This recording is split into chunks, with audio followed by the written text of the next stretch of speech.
नमस्कार, आप देख रहे हैं रिपोर्ट्स इंडिया।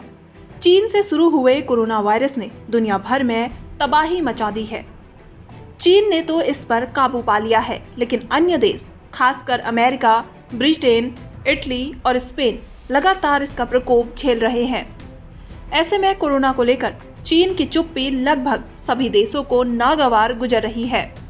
इसे लेकर ब्रिटेन ने चीन को धमकी भी दे दी है। ब्रिटिश विदेश सचिव डोमिनिक रैब ने गुरुवार को कहा कि कोरोना वायरस को लेकर चीन को कुछ कठिन सवालों के जवाब देने होंगे। चीन को ये बताना होगा कि कोरोना वायरस महामारी की शुरुआत कैसे हुई।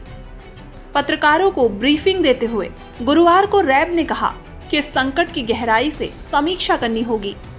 ये पता लगाना जरूरी है कि इस प्रकोप की शुरुआत चीन के शहर वुहान में कैसे हुई। विदेश सचिव ने कहा कि दुनिया को ये पता लगाना होगा कि महामारी की शुरुआत के दिनों में चीन में क्या क्या हुआ था।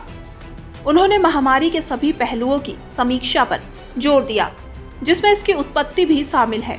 उन्होंने कहा कि इसकी समीक्षा विज्ञान पर आधारित संतुलित तरीके से होनी चाहिए।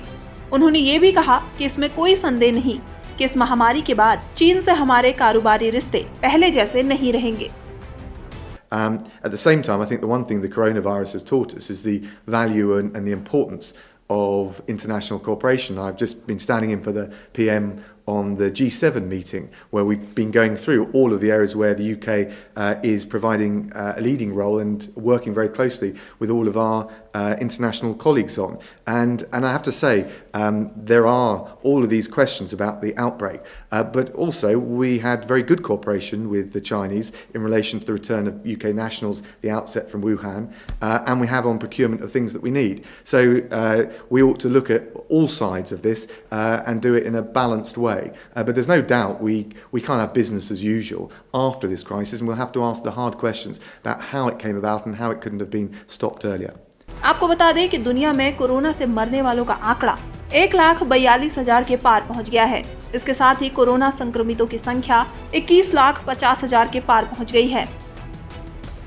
यूके में कोरोना संक्रमितों की संख्या 1 लाख के पार पहुंच गई है, जबकि करीब 14,000 लोगों की जानें जा चुकी हैं।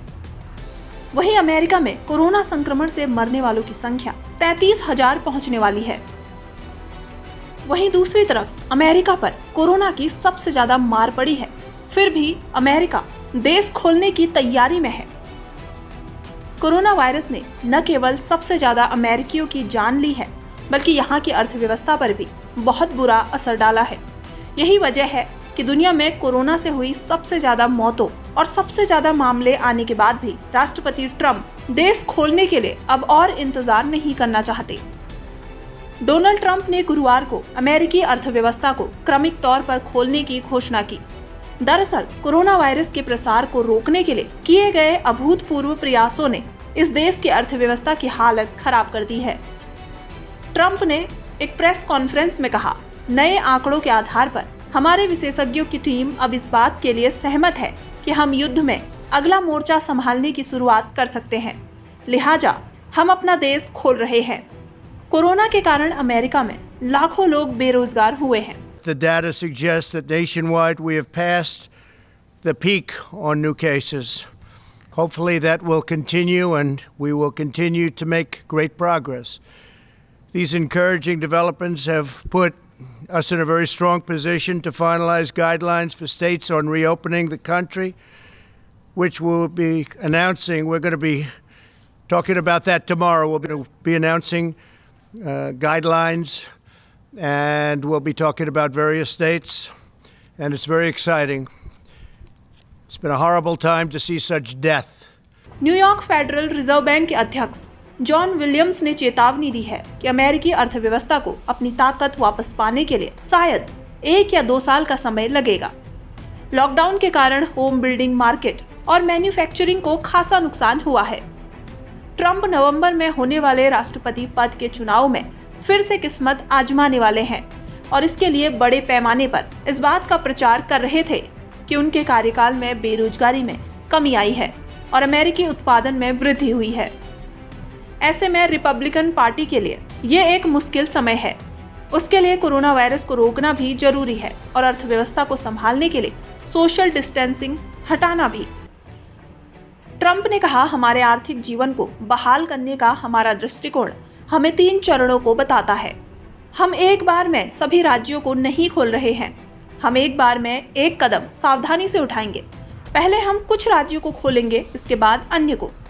ट्रंप ने कहा, कुछ राज्य कोरोना वायरस के प्रभाव से पूरी तरह मुक्त है और इसलिए उन्हें वाकई कल खोल सकते हैं।